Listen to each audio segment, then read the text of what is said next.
Hello, everybody. How are you all doing today? And welcome to the Tatiana Show. It is the middle of August here in New Jersey, and it has been nonstop hot every single day, like really, really hot, 100 degrees.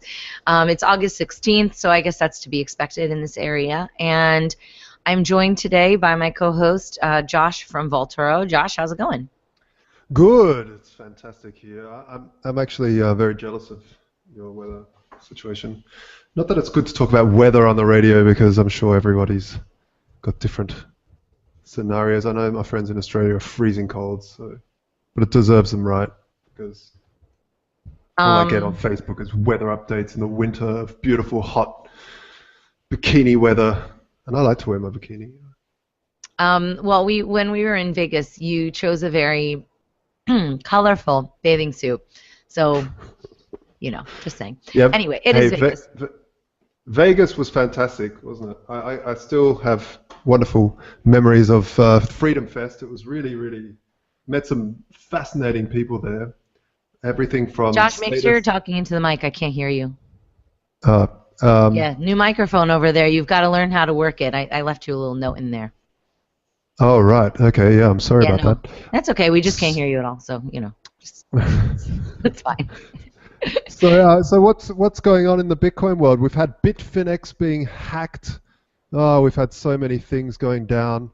It's been nuts. And Steam, everyone's going on about Steemit. You're obsessed by it? I'm not obsessed. I'm obsessed with trying to figure out what I think of it. Because I know a lot of smart people that think it's cool, and then I know a lot of smart people that think it's totally sketchy. I know Ned, the CEO, and he doesn't seem sketchy to me. He seems like a good guy.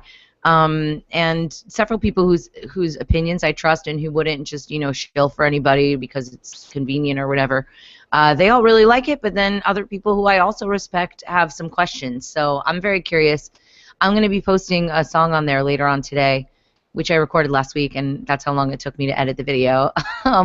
But yeah, I'm going to post it up there, so we'll see. And I don't know, I've been posting on there. I made some money. I pulled out $350 in Bitcoin, and that was good. So, wow. I know. That's we'll really see. Good. Geez, that's almost a whole Bitcoin. Wow. Half a Bitcoin. Yeah, definitely. So our first guest today, we have Ladies of Liberty special. It's always special when Ladies of Liberty join together, but I'm excited for our guests. Our first guest is Carla Gericke, which is definitely not the way that you pronounce it. Earlier I had it correct. I was challenged that I wouldn't be able to say her South African pronunciation, but we'll go with Carla Gericke, who I've known for quite a while.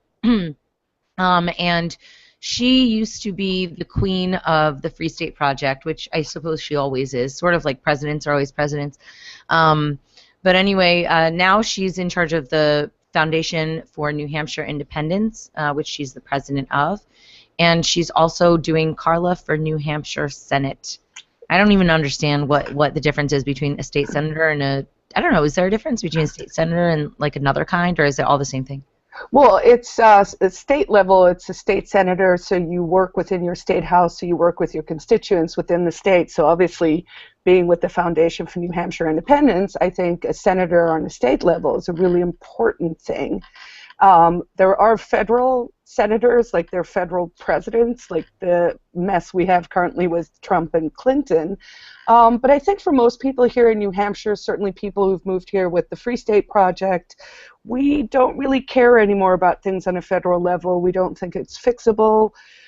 We don't think it's something that can honestly be changed. It's too big. It's the federal government is immoral. It's unsustainable, it's ungovernable, and I believe it's unfixable. And so I'm really excited to be involved as a next step with the Foundation for Independence, and then also launching my political career, which will be interesting. So for people who are not familiar with you, maybe you could give a little bit of background and also how you came to be, I don't know if you consider yourself anarchist or libertarian, or maybe you don't have a label, but you've kind of come here from faraway place. Tell us a little bit of the backstory. Sure. So I was born in South Africa in the 70s, so was sort of raised in the apartheid era. I was in law school when Nelson Mandela was set free and when we had our first free and fair elections in 1994. That was also the year I won a green card in the green card lottery and decided to move to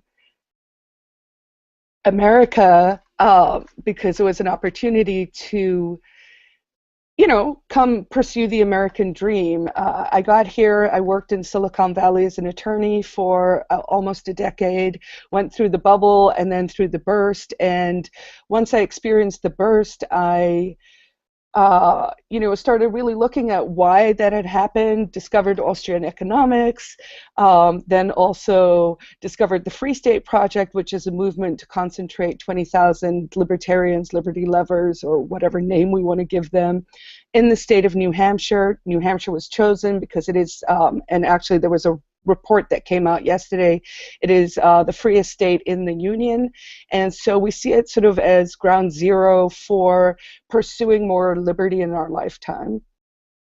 Excellent. So then what happened?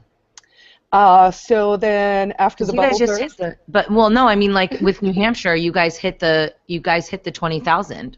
Yes. So earlier this year, we hit the 20,000 mark. And the way the project was set up is that 20,000 people needed to pledge to say that they would move to New Hampshire if 20,000 other insane liberty lovers would do the same thing. So, it took almost a decade to get that pledge fulfilled, but we did it at the start of this year. We announced it right before we had Edward Snowden at our annual winter event, Liberty Forum, and then we threw a giant party at PorcFest in June. So 20,000 people have pledged. About 10% have already moved, although they weren't required to do so. And even with that fairly small percentage, so about 10% of the people who will end up coming, we've seen a lot of successes within the state of New Hampshire. One of the things that's really exciting that happened recently was on a state level, they've stopped asset forfeiture, which of course is kind of when the state goes, yeah, we're just going to take your stuff. We're not going to charge you with a crime. We're just going to take your money or take your car or your boat or whatever it is. And seems reasonable. Yeah. They're the government. I mean, don't they deserve it? And of course, so one of the interesting things on a state level versus a federal level is with asset forfeiture, they actually get away from, we stopped it on a state level, but on a federal level, they have this program called equitable sharing. So they take it anyway, and then it's like a kickback. So the feds take it, and then they kick the money back to the state. So certainly, if I become senator, if we're going to project positively, then that's definitely something I want to look at. I think there are several things that need to happen over the long term, but hopefully we'll be able to educate people about how a free and independent, self-determined state like New Hampshire can really act as a beacon of liberty for other people to see these ideas work. I kind of liken it to building the Yankee Hong Kong or a Yankee Switzerland. So how are people reacting to the message? Obviously, you may, maybe I shouldn't presume this, but I'm assuming you're the underdog candidate. Does that, do you have opportunities to kind of spread the message to different people in the community? How have they been reacting? I mean, the civil forfeiture thing should alone be enough to make people throw their support behind you. How has that been accepted by the community? Yeah, it's interesting. This is obviously my first Senate run. It's my first run for anything in politics. I'm as surprised as most of my supporters that I even agreed to do it. Ultimately, the reason I decided to do it was my incumbent, who's a 9-term incumbent, he is 77 years old. He has a war chest of almost $1 million. So I'm also accepting donations. He was running uncontested, and I had just bought a house in this neighborhood on the west side of Manchester, which is the largest city in New Hampshire, and there was a shooting where 2 officers were injured, non-life-threatening injuries, and they locked down our neighborhood for more than 5 hours after the suspect had been apprehended. And I'm talking about like several city blocks. I mean, it affected 10 to 20,000 people. People couldn't go to work. They closed 3 schools. There were helicopters in the air. Streets were closed. People were ordered back into their homes by gunpoint. And, that was such a shocking experience for me here, because this is really the live free or die state, and this is not the kind of place one would expect that to happen. And so when I heard this guy was running uncontested, I was like, you know what? I can do this. At least I'm going to throw my hat in the ring. It's true what the wise economists say about property rights, because I think it's having bought the house and living here, I realized, wow, this is literally my backyard, and this cannot happen here. Wow, that's really interesting. So so what ticket are you running on? I am running as a Republican, and to be fair, as the lady at the bank said when I went to open my bank account, she's like, you don't really read Republican. I don't, but I had registered as a delegate, to just try and help with the platform within the state. And so when the opportunity came up, and my opponent obviously is a Democrat, so we're one of the few races where it's not there's no primary. So we have the primary in September, and a lot of liberty lovers who've moved here have primaries, and they're doing, they have races, and they're all involved. So mine's really only starting to ramp up now. My sign should go out in the next week, and then the door-to-door and the sign waving. But I'm also hoping to do more with social media. I think that there are a lot of tactics that people use for politics that are archaic, and I don't know about you guys, but I've never driven past a sign wave other than Ron Paul maybe and been like, yes, that has convinced me to vote for this person with this name. So I put up a website, I'm blogging, I'm being very open about the issues. I believe police militarization in America is a very serious problem. And, I'm for decriminalization or legalization of marijuana, the equitable sharing that I talked about. And so, if people want to learn more, they can certainly go to carlafornhsenate.com, and then, also maybe learn a little bit more about how New Hampshire is a federal payer is a net payer to the federal government. So we actually give the federal government more money than we get back. So for every dollar that goes to the feds, we only get 70 cents on the dollar back, and that money comes with strings. So I think as more and more people learn, well, 2 things. I think as the police state becomes more the boot on everyone's neck, and more people realize that part of it. But then also looking at the economic side, if people realize, wow, economically it really doesn't even make sense for certain states to be part of the union, and why shouldn't we be able to become independent? The Mises Institute did a study at the start of this year that found that New Hampshire, if it was a standalone country, would be the wealthiest state in the developed world, beating Norway, Switzerland, and Luxembourg.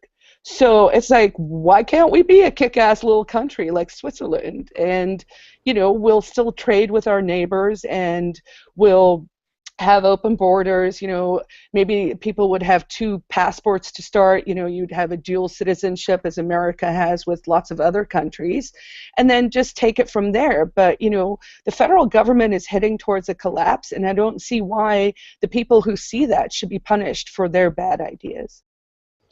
That's really, really interesting. Do people?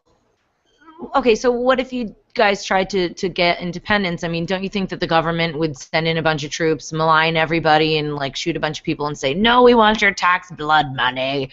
Or do you think that it would be? Do you think it's possible in a peaceful way? I think that Brexit gave us a huge opportunity. I think that sort of showed that there is a way to peacefully change the future. I definitely think if independence was to fly in New Hampshire, it would have to be by referendum. It would probably have to be something like a 2/3 majority so that the people really are on board. You don't want to come in with an idea and then kind of go, we're going to force you to accept this new idea. And, it's something that may sound scary to people initially.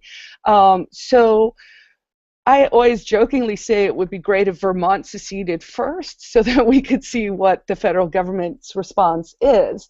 But ultimately, it's like being in a bad marriage, and making the argument that you can't get a divorce. I mean, no one asked permission in 1775 to secede from, the British Crown, and I think we're going to have to do it a little differently. I would hope the response would not be violence because, obviously our platform is about peace and education.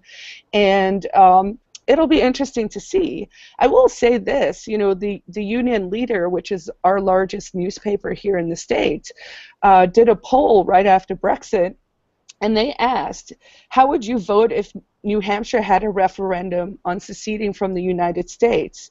And it got almost 2,000 respondents, and 43% said, I'd vote for a free New Hampshire.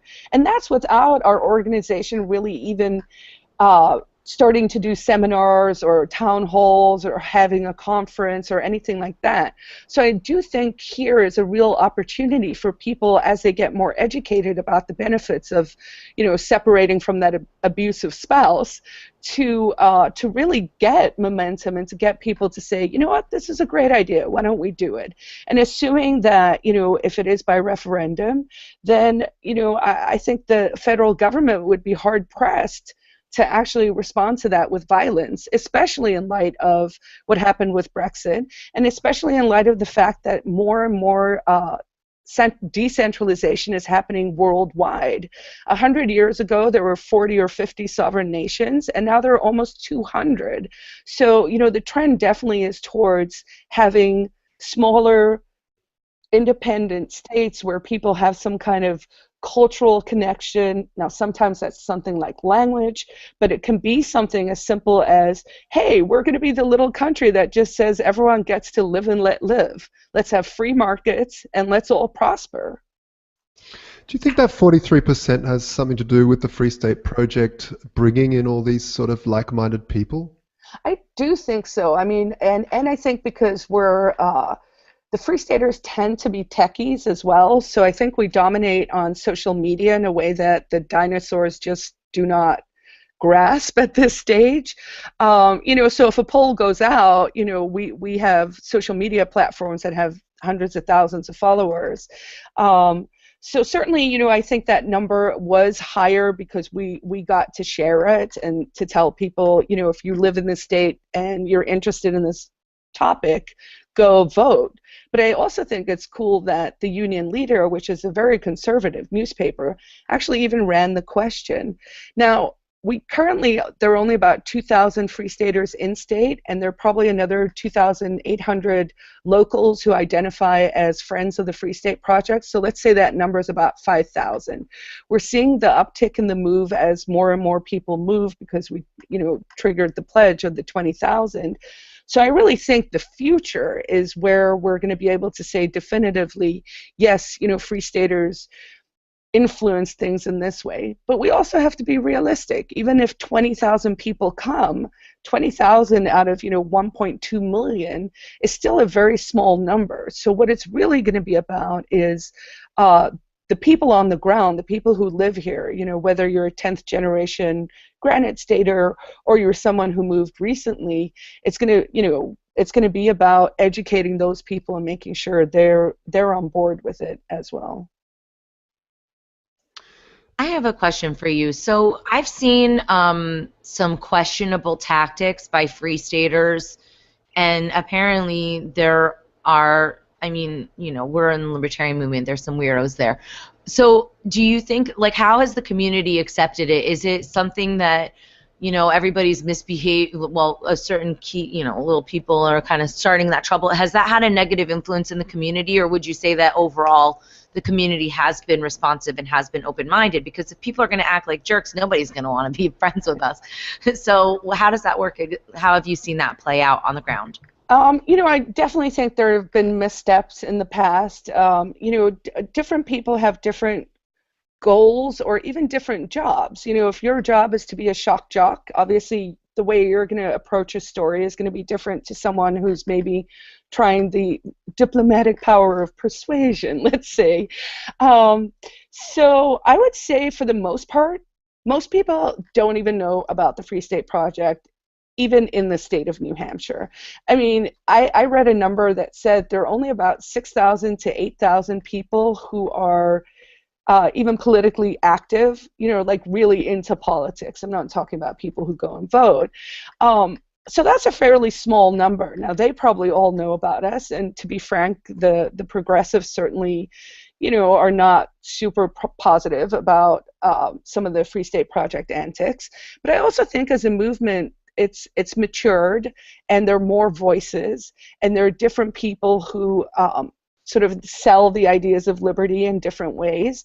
And, there's this beautiful synergy with tech that really has only happened over the past even 5 years. I mean, if you think we're doing a live TV show that looks professional, that we, kind of set up in my home library.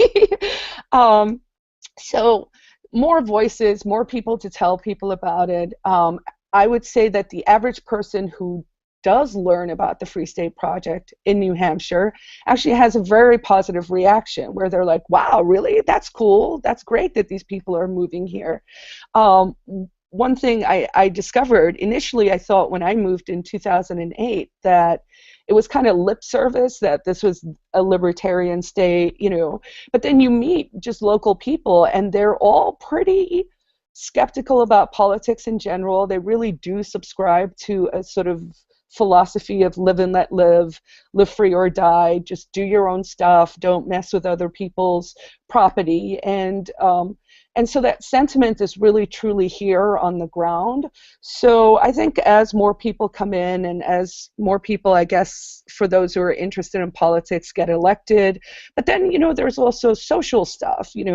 There's Amanda Bolden, who is a first-year state rep, started a private charity that feeds thousands of people over Thanksgiving, and I could see organizations like that where we're really trying to circumvent the state by saying, here are alternatives to coercion. Yes, you know what? Some people do need charity, but we don't have to steal from everyone to solve that problem. Can we do it on a private scale? Can we do it privately? No, I agree that that's a really important point. That, and often I get that people say, well, you don't want the homeless to get fed, or you don't want schools, you don't want church, hospitals. And it's like, no, of course we need all these things. We're in a modern society. We need the homeless to be fed and not suffer. But the important thing is, how do we do that without coercion? Is there another way without having the gun pointed at us? And I think insurance companies really show first of all, a good way of saying, I need some help when I don't expect it, so I'm going to start paying towards that voluntarily. And what do you think towards heading towards that way, in terms of how would things like publicly funded things like schools or roads happen in a more of in the Free State Project or the No State Project? I've heard it pronounced as well. These are questions everyone's still grappling with. I mean, one of the things I really enjoy about being here in New Hampshire is it is sort of the petri dish. It's kind of the experiment, right, for all of these ideas. So I'm not sure we have all the answers yet, but I would say this, if people didn't have to pay federal personal income tax, everyone's at least, 20 to 40% richer immediately. I know if I had more money in my pocket, I would certainly spend it more on charity or things I'm passionate about that I think would enrich the lives of people around me. So that's one way. I think that tech is going to help a lot. I mean, we saw it with sort of Uber and Airbnb. And of course, the big nasty state has to come in and stick their nose in everyone's business. I mean, Airbnb had done really well here in New Hampshire, and then we have a 9%, there's no sales tax or income tax here, but there is a room and board tax. And the legislature figured out, oh my God, we're losing all this revenue, of course, because the big hotels and those people who, the cronies, wanted to punish Airbnb hosts. And so, I just rented a log cabin. I need to get away. And, she sent me a little private message and said, oh, by the way, there, you have to now leave the 9% tax. And she was like, just leave it in cash on the table. And I couldn't figure out if that was a nudge, nudge, wink, wink, or she was like, you need to leave the money. So I guess I'll find out in a couple of weeks. But there are many things that I think will just change. I look at the world as government, ? There's an app for that. In the same way that we saw, disruptive technologies are going to go in. I mean, there's no reason why, having your plow guy in the winter here couldn't work in the same way that Uber does, right? Where you're like, okay, I've got 4 feet of snow, someone needs to come and clean it out. Or that when your garbage can is full, someone could come and do it. So I think that we're not sure yet how it's all going to play out, but I think it's going to be exciting, and ultimately everyone is going to get wealthier because we know that free markets result in that. And so I think it's also behooving to us as sort of educators and people who talk about these ideas to think about framing when we talk about them. I often hear people say, oh, we should abolish the Department of Education. And I agree with that. But I think when you say that out loud, if you're a school teacher, that terrifies you. You're like, oh my God, I'm going to lose my job. How am I going to feed my kids? How am I going to? So the issue becomes, how do we frame it in a way that sounds palatable? So it's like, you know what? Your job could suck 80% less if you were a private tutor, or if you could teach online classes, if you didn't have to worry about this red tape. So I think there's also a responsibility on us when we talk about how we want to scale back the government to explain to the people who are most likely going to be the most negatively affected, to start to think about how do we sell it to them as actually something where in the end they go, yeah, I want that. That sounds way better than the job I have right now. Yeah, sorry, Tatiana. Well, I was just going to comment about the teachers, which something that really surprised me. I have a friend of mine here in New Jersey, and she was saying that, I asked her, I'm like, Sue, what's going on with the teachers union, and isn't that good for you? And she says that no, they don't.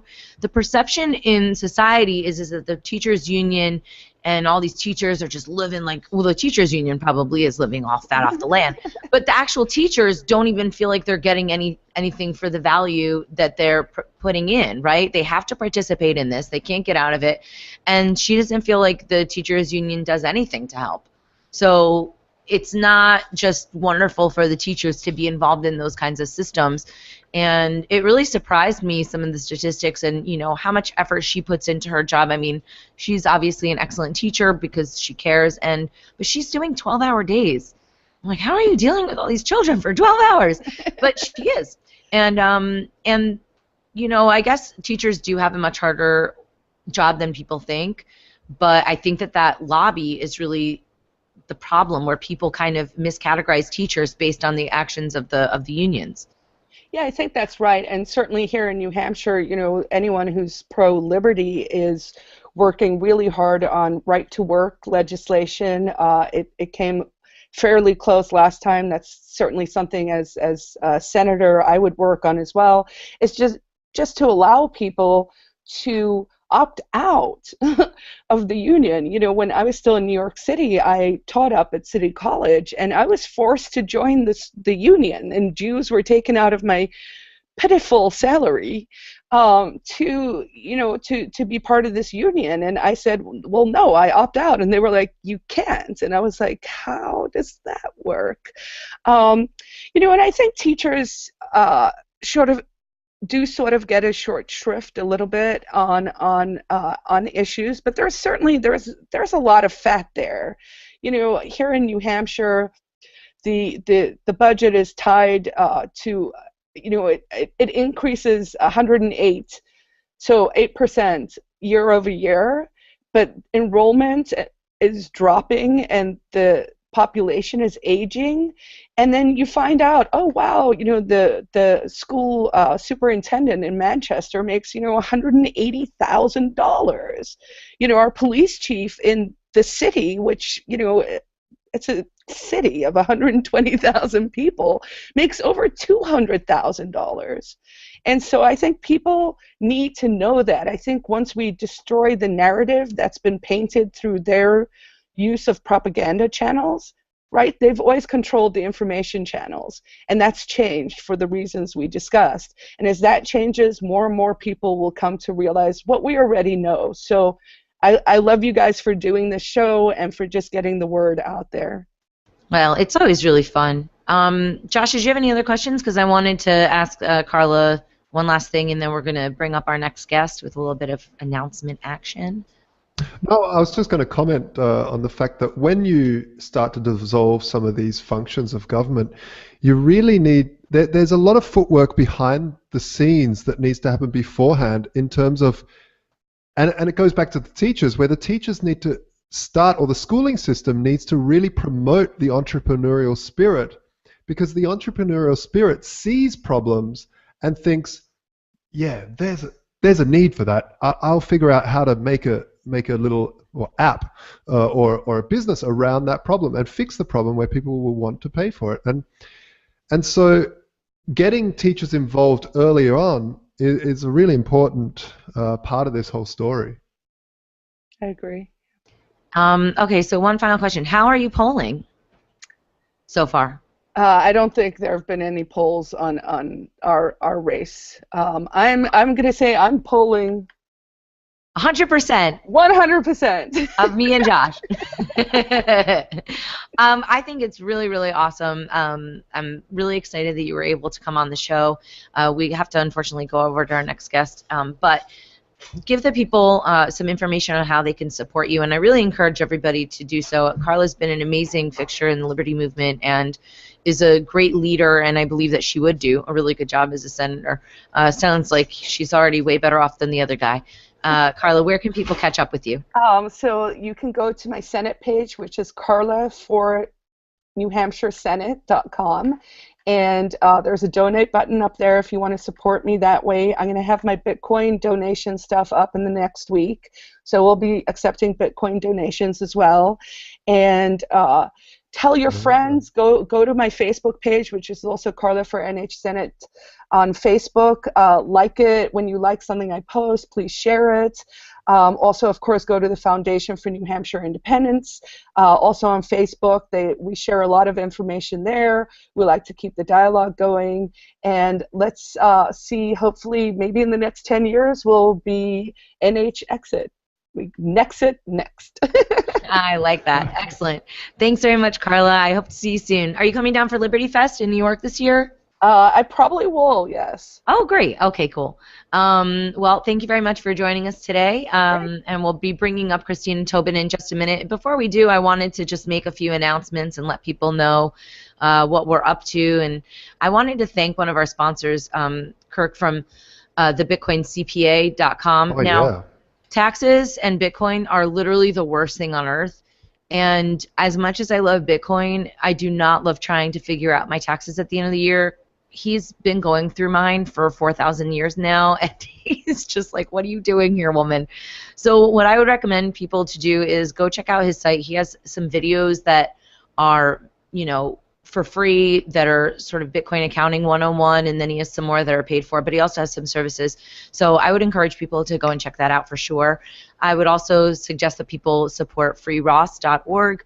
Of course, I'm a big fan of the Ulbricht family, and I'm helping them, raise awareness for Ross's case. He has the appeal going on right now, which is a pretty big deal, and we're going to do a Rossathon, which will be, I think, I don't know, October 1st or 2nd. That's the 3-year anniversary of him being arrested. So for those of you that don't know, already been 3 years. Can you believe that? Yeah, I think that that's about right. So it's obviously a situation that a lot of people really care about, and I have to say it's been amazing seeing how many people are coming together to support this cause, and I think that it's really, that match that's going to light this fire of people just not accepting the prison industrial complex and the drug war for that much longer. I hope that there can be some solutions.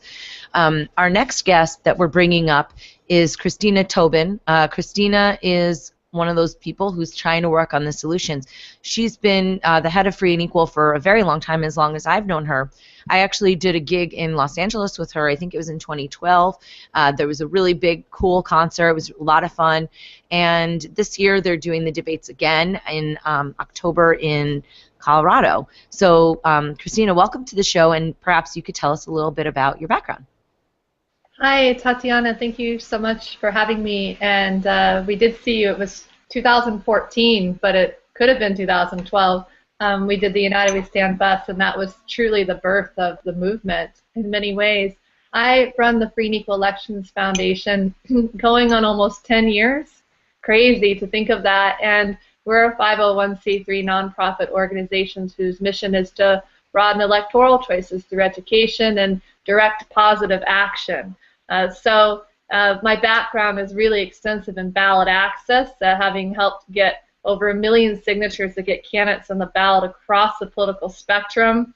That derived from seeing my father wrongfully knocked off the ballot in '98 as governor, and I saw the restrictive ballot access barriers of what the two-party system has created, amongst many other rigged components of the electoral system to keep accountable candidates like my dad off the ballot. So while I am currently helping get the National Libertarian and Green Party on the ballot, my heart with the Free and Equal Elections Foundation is not only putting on presidential debates like we did in 2012, moderated by Larry King and myself, but I realized that we needed to broaden the movement beyond that into the cultural arts United We Stand Fest and symposiums, which I'd be happy to speak about in greater detail throughout the interview. But thank you so much for all the independent media out there like yourself, Tatiana, and Josh, because you're such a vital role in helping us to get our message out there. A lot of these accountable organizations and platforms out there throughout the U.S. So I'm grateful for your time today in doing this. Well, we're really happy to be helping out, and I think it's very invigorating to be a part of this. So, one of the questions that some of the people here are anarchists. I'm sort of borderline. I'm trying to be practical, but in my heart, I want freedom complete. That being said, I participated in the 2012 Ron Paul elections, and since then I've really moved into Bitcoin because I felt that the elections were very difficult in terms of using them as a way to bring about actual change. Frankly, they're rigged, which we're seeing this year. We're seeing that in 2012. There's been countless videos made showing how you can hack into a Diebold machine in under 7 minutes. So how do you maintain enthusiasm for these elections, and do you consider, for example, presidential elections to be legitimate? How do you reconcile with some of those corruption problems? Well, I think Carla is on the right track. It was inspirational listening to her as a fellow lady of liberty out there, and the local elections are super key. I really bow down to her for taking a stand and running for Senate. I feel the mainstream media leads us to believe that the presidential races are the most important when in fact they're not. It's the local elections. It's getting involved in our local community, shifting the power from the federal to the local. The congressional races are key as well. So while I recognize that we have two choices for this election, I do, though I do not believe in all the viewpoints of Trump nor Sanders, I do really support the fact that they're both outside of the two-party system. And they've helped create this awareness beyond the Ron Paul, Ralph Nader, Ross Perot, Anderson faction. All these accountable individuals with very different personality types, really have paved the way for an independent candidates movement. And I do foresee parties becoming a thing of the past. I do think, I think to myself when people say, how can we fix this rigged system? I go back to, remember when we thought, there's no way gay marriage could be legal, right? Remember that? Concealed carry, legalization of marijuana. I mean, this is all, in our mind, we had this roadblock, and that's how I feel we're at with the electoral arena. We have to and will fix those issues, but the way to do that is through conversation and education, and that's what Free and Equal Elections is at the forefront of creating through all of our initiatives. So do you have a horse in the race? Do you ever reveal who you're going to vote for? I will not at this point in time be voting. I don't support, for me, there's no candidate for president that I 100% agree with, but I agree for more voices and more choices, and I think that the year 2020 and 24 historically are going to be the biggest years ever when it comes to presidential races, and I foresee one, if not many, independents running for president. And aside from the foundation, I have a petitioning company many don't know of yet for almost 20 years, so I would potentially be the one that would be hired to get that independent or multiple independent candidates on the ballot, because that's the #1 reason Dr. Ron Paul said he did not run as an independent for president, is because of the restrictive ballot access barriers, and I'm here to help the candidates that I feel will rise get on the ballot in the future. Yeah, I really saw the corruption, well, some wouldn't even call it corruption, they'd just call it systemic problem of the entire election process during the Ron Paul, the initial run of Ron Paul in 2000, when was it? With the blimp and all that. And I really saw how intensely corrupt it was. I mean, this guy had so many followers. The grassroots movement was absolutely enormous. No coverage in the media. And now WikiLeaks has come out with the latest from that the leaks that the DNC was giving direct orders to CNBC about that they're giving too much support to, who was it, Sanders, and to stop it. So it wasn't even a discussion; it was a direct order. And this sort of thing makes me really appreciate what we're doing as well as these independent media. And to be honest, I think the youth are looking at more and more stuff like us instead of going to the television, which is totally controlled, opaquely controlled, transparently controlled, I must say. You know, another thing that I just saw the other day was also how it's not just the media, it's also Google. I mean, Google, they did an experiment with searches of, Clinton, CRI, and then they would come up with some other word that had nothing to do with it, and then they were searching it in Bing, and the first search words would be criminal, indictment, blah, blah, blah. And Google was totally skewed.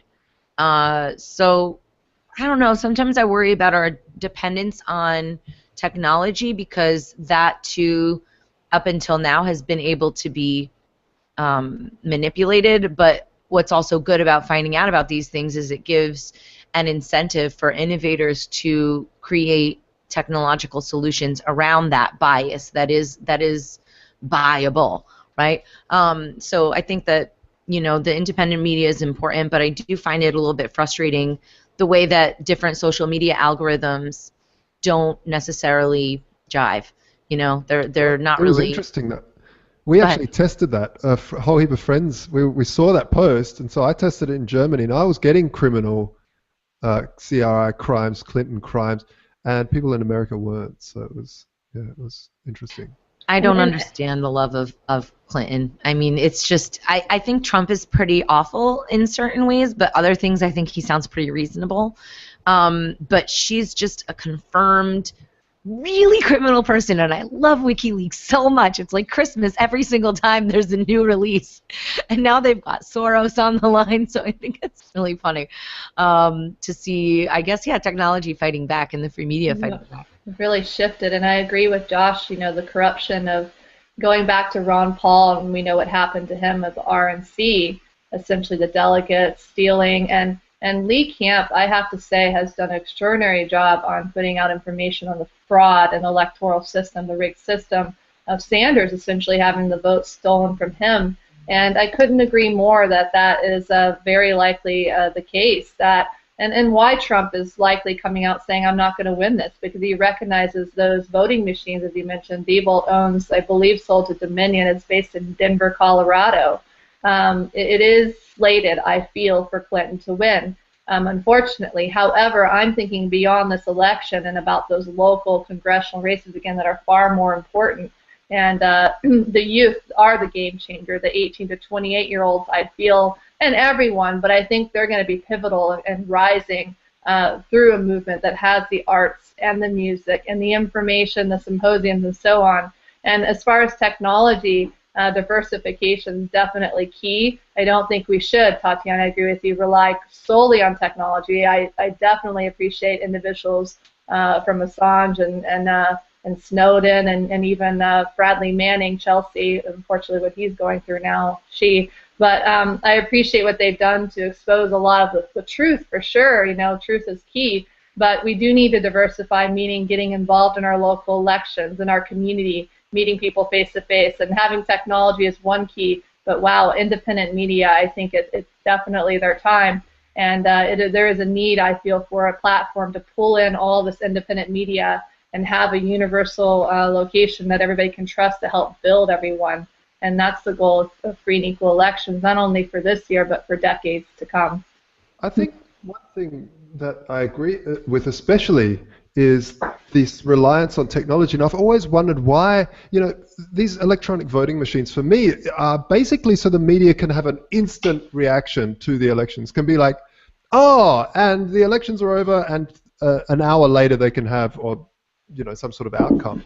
But I think, why can't you vote at these elections? You get a printed out receipt of what you voted for, and then you stick that in a ballot. And the electronic ones are for the media to go, oh, and be all whoop-de-doo and make stories. But then the actual votes get counted by hand like they used to, with a whole system based on double-checking or whatever they used to do. Is that something that's being looked at? Absolutely. I was recently at Freedom Fest. I saw you there. It was like a glance, Tatiana. It's like, oh, there she is in person. And there was an actual group there. It's a Center, I believe, for Election Science. And they had me vote. I voted exactly what you did. I went there, voted. I used the type of voting called approval voting. There's different types. There's instant runoff voting, score voting, and so on. That's another issue. We need to have alternative voting methods. The fact that we just have a singular vote plays into that whole wasted vote syndrome, which is the creation of the two-party system to continue to maintain control of the system. So that was a really neat thing. I went to vote, and I had my little card, and I could go online at home and check to see that my vote was counted. And I thought that was really great to actually experience the process, and I felt so much more as if I was involved and my vote was being counted. So it made my time, it felt worthy, I was engaged, participating. And that's something here at Free and Equal Elections through our Electoral Reform Symposium. We'll be holding our 3rd annual one at Colorado University Boulder, November 18th. We'll have experts discussing issues from gerrymandering to alternative voting methods to the Electoral College and so on. Should we have blockchain online voting or paper ballots? But I don't know the answers, but what I do feel is that we need to bring the experts together, and again, through that conversation, that's what's going to bring about the solutions, and finally, once and for all, ridding of this rigged electoral system. Have you seen a lot of interest in this event because of all the Bernie supporters? I mean, Bernie supporters got really engaged, but, you know, as a side note, I get really frustrated because, you know, you guys were talking about dependence on youth earlier, and you know, you think of all these Bernie kids, but the problem is that they don't understand basic economics. I mean, the education system isn't particularly good in this country, so they're on this tip where they think more free stuff, and it kind of A, makes everybody not take them seriously, and B, it's actually a dangerous way of thinking because the things that they want to rally against will actually be exaggerated by them participating in that way. You know, by having more free stuff, they're actually driving up the price of college, blah, blah, blah. So well, have you guys put any effort into that, or is that too partisan for you? Actually, that is strategic and why we're holding now our 3rd annual United We Stand Fest. We had one last September. Chuck D of Public Enemy spoke there, of which in support of our efforts. And, well, you know, I don't want to go too much into 2014, but we're currently in private negotiation for what went down there with UCLA. I'll continue to give the benefit of the doubt, but it was a lot of unwarranted damage, towards really stifling free speech. And I'm hoping we can settle that privately. It's looking quite promising. Chuck D did speak on our stage. He resonates with the youth, not only, calling out UCLA for what they did wrongfully, but also I think that it really triggered that, this year we need to hold it definitely at a university and make that happen. So we're holding our 3rd annual United We Stand Fest at Colorado University Boulder, the Mackey Auditorium, and it holds 2,000 people. Artist John Prine just performed there a little while ago. Edward Snowden was there on live feed, and really it's about bringing that cultural change and that cultural shift through the arts and music.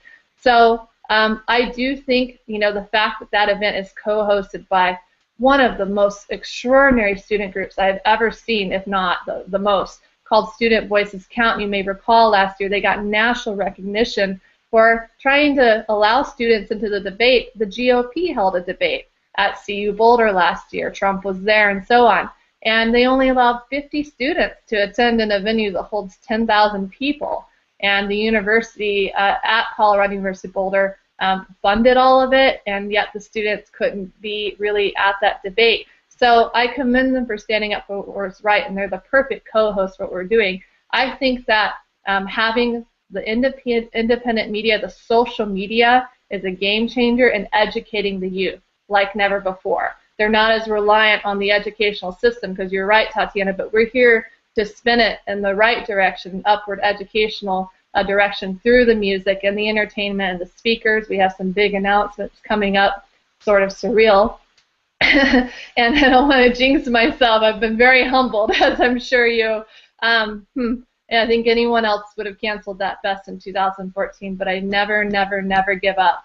And they underestimated me, and I'm stronger because of it. And so, I genuinely want to see, these students be viewed not only throughout the U.S. but the world. I do foresee the whole world seeing these young faces and all faces of thousands staring and seeing the music, but also becoming informed through our presidential debate, which will focus primarily on the rigged electoral system. Excellent. Very cool. So you can't make announcements as to who's going to be a part of it yet, because we're still confirming, right? We are. There is some announcements of talent on our website. Public Enemy 2.0 will be there. Very happy about that. To former Attorney General Ramsey Clark, Earth Guardians, the lead singer there, he recently spoke in front of the United Nations, suing the government. So younger. So we're going to have the a cappella group there at CU Boulder sing the national anthem. Dozens of students or so, dozen. That is just a whole different vibrational level how that's going to be sung. And I hope, groups like maybe Flowbots will be there. They're very interested. They did a song Handlebars. They have a really awesome nonprofit organization called, I believe, Youth on Record. I love what Prophets of Rage are doing. I mean, the fact that Tom Morello and, and Chuck D and all. So that's the kind of energy we're welcoming, whether it's Joan Baez or the Crosby, Still, Nash & Young.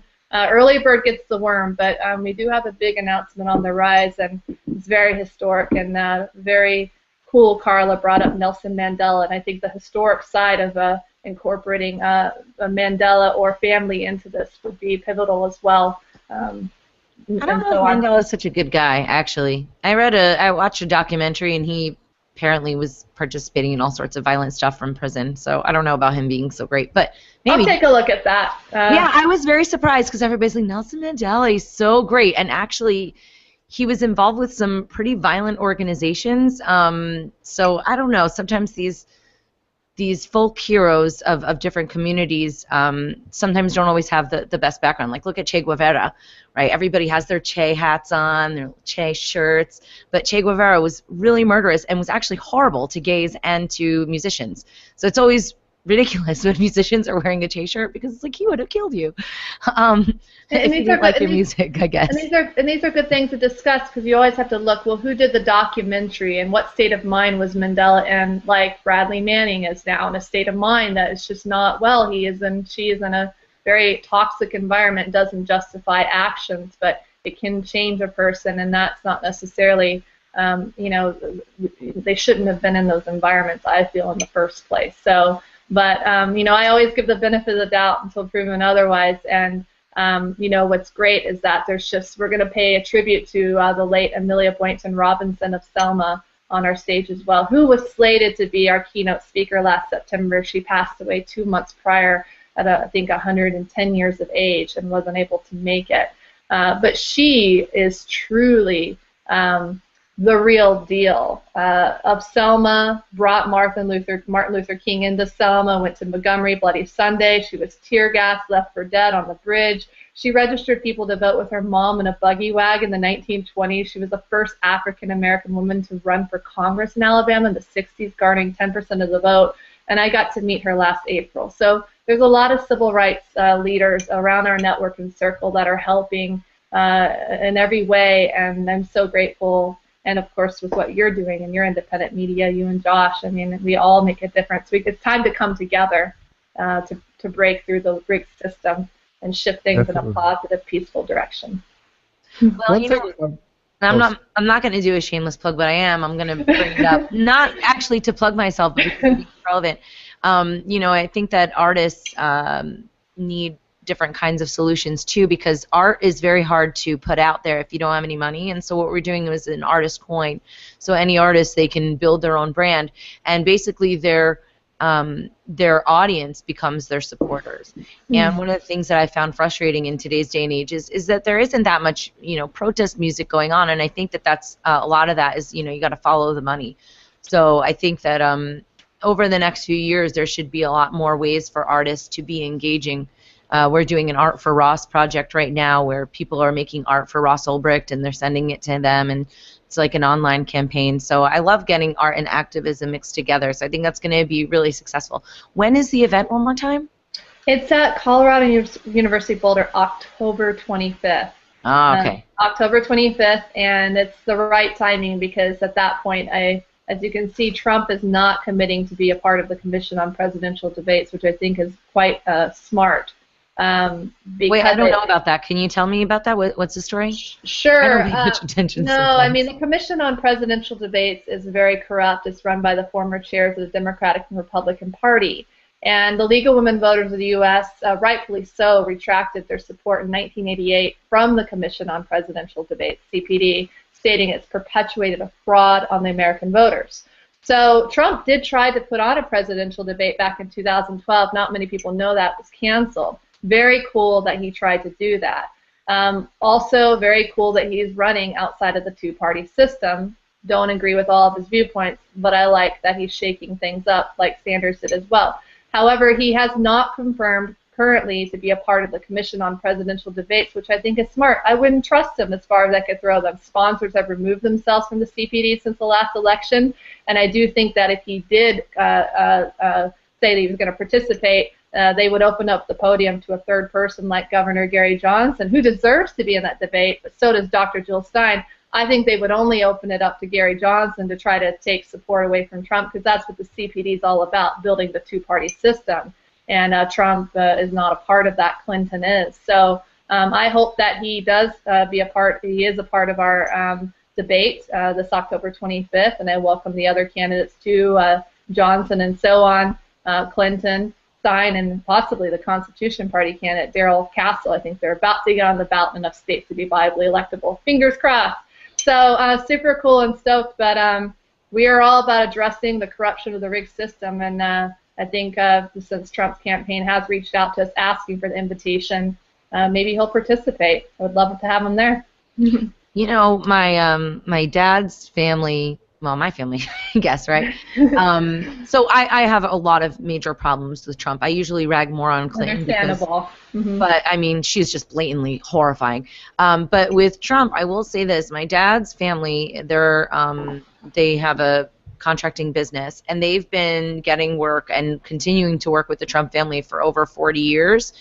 And, you know, if you're a contractor, you don't have to keep working for somebody. These people are pretty wealthy. They don't need to, you know, only work for the Trump family. They have other opportunities, and they like him. They think that he's very straight up. So, you know, the way that the media has been portraying it, it's really hard to understand exactly who everybody is. He also changes his mind every 5 minutes, and the stuff that he said about torture is very disturbing. He has some kind of scary ideas, but some of the other stuff that he says is pretty reasonable. I mean, he's like a little bit of a roll of the dice kind of guy. Like, I don't know how this is going to turn out, but we know that the recipe that we're going to get when we submit to Clinton, which hopefully people won't. I don't know what's going to happen. I don't know I mean, it's really getting intense out there. But we're coming. Quickly, oh, I'm sorry. Go ahead, Josh. I just wanted to add something. Being Bitcoin guy, blockchain guy, I heard a great interview with Ralph Merkel. He's a renowned cryptographer on Epicenter Bitcoin, and he was talking about different ways we can, instead of voting, we can have different ways of democratic choosing some sort of leader. And so he was talking about prediction markets, where prediction markets have shown to be extremely accurate and what prediction market basically is where you have, it's basically you make a bet on two things. So the most common one would be you bet on either Clinton or Trump. And because people are putting money on the line, they tend to take their ego out of it and tend to vote for who they think will win. So he was saying, okay, that obviously doesn't work, but imagine if you said, who will make you happier after 2 years of being, or 4 years of being in office, Trump or Clinton? Or who will make the masses more happier? And so people would then vote by betting on an outcome, and because they make money if the outcome is wrong or right, depending on how they voted, and tying that into these decentralized autonomous organizations, which are based on blockchain tech and all this stuff, is really cool. It's called futurarchy, the form of governance. And I really love some of these outside the square thinking, outside of the box thinking of how we can run society instead of the typical let's all vote and have media that try to tell you what. I mean, we've got the elections right now here in Berlin or coming up, and all we see is posters with pictures of faces on them and a party name. How am I meant to know, I vote for that person because they're really pretty or whatever? It's just such a strange system that we live in, and I think there are better ways of doing this. There are better ways of choosing our destiny than voting for a face. And have you looked into any of these sort of alternative ways of running society instead of trying to fix what we have, really thinking outside the box? I think that you're really onto something. I think that that concept alone, the prediction markets, is something to incorporate on a panel, potentially with those who are talking about paper ballots and blockchain online voting, and have a lot of diversity. Primarily, the objective of our symposiums is to educate not only the people, but the people who are going to be running for local office and Congress. I foresee many independents rising. And we will be launching on our phone called the Election Assistant, where you'll be able to scroll up and down and see every single candidate. You can be like, oh, there's Carla right there in New Hampshire running for senator. You know, oh, what does she support our 10-point platform of no war? You know, no NDAA, no Patriot Act, you know, the things that most people can agree on across the spectrum, oh, she's on an online debate with the people running in her elections, to an online, who's donating to her campaign? Oh, is that a big corporation? Maybe I won't, probably not donating to Carla, but maybe another candidate, to like a company like Dr. Bronner's Magic Soaps or Natural Grocers. I don't really have an objection to money being in campaigns, I guess. I'm kind of indifferent at this point. I just think that we need to become informed about what sort of money is going towards each candidate. And as people see and become more aware of what's going towards each candidate, they'll be more conscious of whether or not that candidate would vote for them. So I think the power is in our hands and our phone right now, but also it's just so time to get involved in our local elections. I've made a choice to get very involved in my local elections in Cambria. It was sort of hard because I knew that it may ruffle feathers, or even I've noticed some friends of mine that have great hearts.